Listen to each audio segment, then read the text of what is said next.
Tutvume siis järjekordse elektrivälja või elektrijõudu iseloomustava füüsikalise suurusega ja selleks on siis keskkonna dielektriline läbitavus. Ehk teiste sõnadega räägime siis sellest, kuidas mõjutab keskkond elektrinähtuste intensiivsust.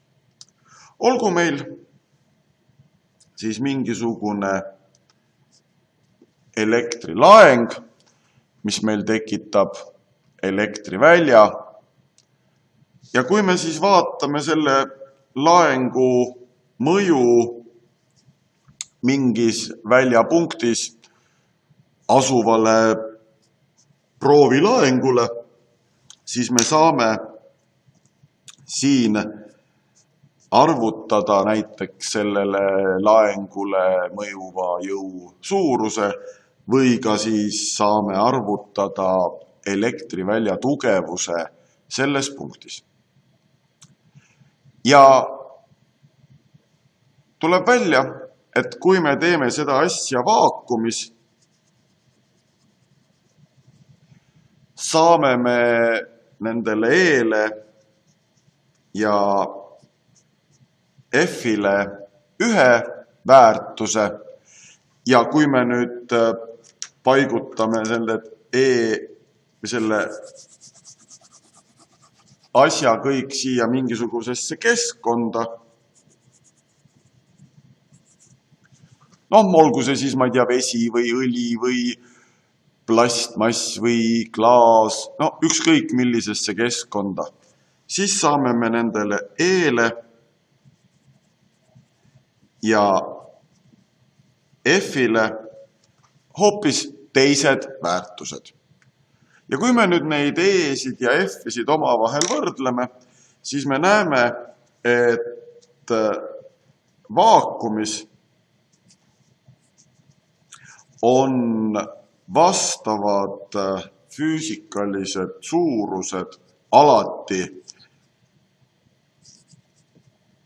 kõige suuremad ja keskkondades vastavalt on siis need füüsikalised suurused väiksemad, kui on vaakumis.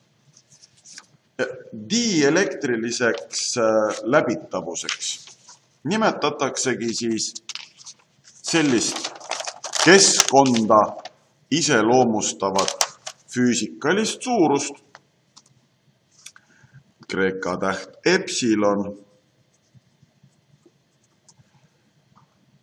mis ütleb meile seda, mitu korda on elektrinähtused aines, olgu see siis elektrivälja tugevus või elektrijõud,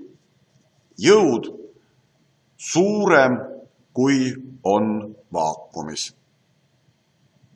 Nii et selle E ehk siis epsiloni väärtus, dielektrilise läbitavuse väärtus, on kas 1 või 1 suurem. Ei ole olemas sellist keskkonda, kust dielektriline läbitavus oleks 1 väiksem, ehk siis kõik ained nõrgendavad elektrinähtusi. Võib-olla praktilisem oleks need valemid kirja panna hoopis aine vastava suuruse arvutamise jaoks. Ehk siis vastavalt elektrivälja tugevus vaakumis jagatud keskkonna dielektrilise läbitavusega ja vastavalt siis jõu suurus vaakumis jagatud keskkonna dielektrilise läbitavusega. Ja kui me nüüd tuletame meelde seniseid valemeid elektrivälja tugevuse arvutamiseks ja kahe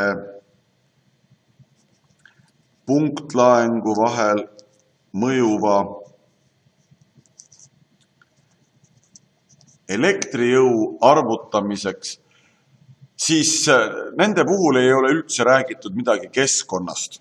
Me oleme vaikimisi siiamaani eeldanud, et kogu tegevus toimub vaakumis, nii et korrektne oleks nende meile siiani tuttavate valemite puhul nii E-le kui ka F-ile kirjutada juurde 0, ehk need on siis vastavalt punktlaengu poolt tekitatud elektrivälja tugevus vaakumis ja kahe vaakumis asuva punktlaengu vahel mõjuva jõu tugevus.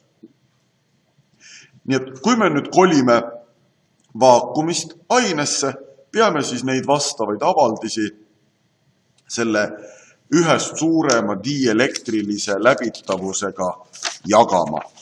Nii et rangelt võttes tuleks siis elektrivälja tugevust mingisuguses keskkonnas arvutada valemist K korda Q0 jagatud epsilon korda R ruut ja elektrijõudude tugevust aines siis valemist K korda Q1 korda Q2 jagatud epsilon korda R12 ruuduga.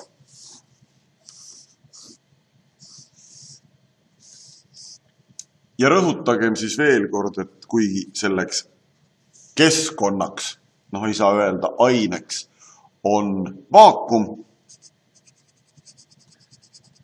siis selle dielektrilise läbitavuse epsiloni väärtus on 1 ja kõigis muudes keskkondades on see epsilon 1 suurem.